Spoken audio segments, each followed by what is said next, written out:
So the Nothing phone was announced this Tuesday, and here is everything we know about it. For starters, this phone is unique, and not necessarily in a good way, but it's unique. It really stands out well because of its design. The way I see it, this phone presents itself as the iPhone of Android, which is also affordable, which is also unique, which also happens to have standout specs. So sounds like it's trying to be a lot, right? Let's find out. So let's start by talking about the design. So the design, as I said, is very unique. They kind of follow the same transparency theme that they had with the Nothing Year 1. I actually think it's a nice touch. It's not fully transparent, it's sort of like coated and white. You can still make out the inner components. The sides, however, are made of an opaque aluminum, and the volume and power buttons are pretty accessible to the fingers. The front of the phone though has a very minimalistic design, quite the opposite of what's there on the back, with the whole screen being the display with a small cutout for the camera at the top, and nothing more than that. The rear cameras do kind of look like the ones on the iPhone 12. Overall, a pretty great design, quite appealing, stands out really from other phones. I give it 8 out of 10.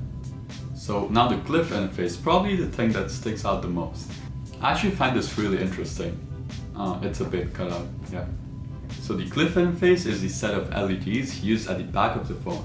So off the bat, the glyph interface sort of works as an alert system, so it lights up for notifications and calls. Kinda adds to the uniqueness of the phone, you could say. So as you choose a different ringtone, the LED patterns to the back sort of match that, which is pretty cool. You can also choose a different pattern for each contact, so just by the pattern of the LEDs, you know who's calling. It also kind of acts as a backlight for photos and videos, so the LEDs sort of pretty much act as a flashlight. Yeah, I'm probably losing viewers because of this. They aren't super bright, however, so it's really not the same as using an actual flashlight, but it actually does a good job with close subjects in dark settings. Lastly, the bottom bar sort of acts as a charging indicator, so that's a sweet touch. But I don't really see a practical use for this, because you can see the battery percentage on the screen. You can also see who's calling on the screen. Additionally, you have to have your phone face down on a table, which is usually not the case with me at least. So yeah, it adds nothing. 5 out of 10. By the way, if you're enjoying the video, consider subscribing. It's free and it takes nothing from you. I'll stop, sorry. So now for the screen. So it's a 6.5-inch OLED display with an AMOLED panel, which is really good considering the starting price of €399. It has a 120Hz refresh rate and 10 bits of colors, so it's capable of displaying up to 1 billion colors. And it also has HDR10+ certification. In comparison, the iPhone 13 uses a Super Retina XDR OLED display, which may sound like a lot, but it just means that the screen is slightly more crisp, bright, and has more contrast. It wouldn't make much of a difference to the average user. But also keep in mind that the iPhone Pro costs at least 3 times more.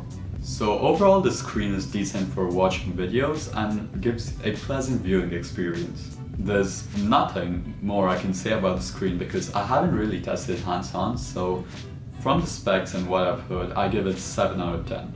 So now the camera. It's actually really good spec-wise. For the rear, it's got a 50 megapixel main camera and a 50 megapixel ultra-wide camera. You don't quite see that on smartphones, it's usually just one high-spec camera and like a bunch of other smaller ones, but I like how this one has like 2 primary cameras. The cameras do a good job with daylight pictures, but bright light sources can appear distorted sometimes. Night shots are decent, close-up shots are quite good thanks to the subtle lighting provided by the glyph interface. The ultra-wide camera, however, does struggle a bit with lighting. Well, the cameras are definitely not iPhone or Samsung level, but compared to other phones of its price, they're actually really good. They can record up to 4K 30 FPS of video, so no 60 there, and the front camera is 16 megapixels. So just a note, the megapixel count doesn't completely define the image quality.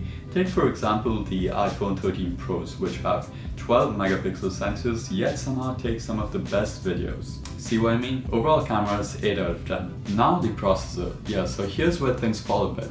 Not that the processing is bad, just that this factor sort of explains the low price point of this phone. Like, you look at all the other specs and you go, oh wow, this is a great phone for an amazingly low price as well. But most people often ignore the processor. So this phone comes with a Snapdragon 778G Plus chip, which is similar to the chips used in $300 phones, like this one. Just for comparison, Samsung's S21 uses the 888 chip and the Mi 10 Pro uses the 865 chip. And no, I'm not saying that this chip is bad, it's just that it's not very powerful, which does explain the low price point of $400 or euros.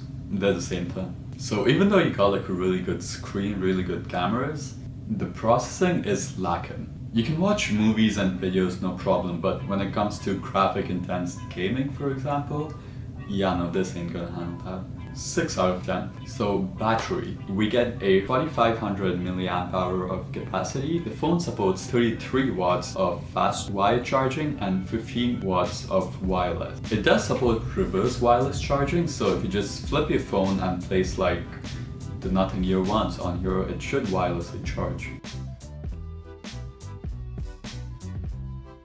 I named it Xiaomi. So who's this phone for? It's a solid low to mid-range in my opinion. It's got an amazing screen, amazing camera, lacks a little bit in the high performance section. So if you play graphic intensive games or run some heavy apps, you should probably consider something like the Google Pixel 6 or Xiaomi Mi 10. However, if you don't use your phone for many CPU heavy tasks, this phone should be enough.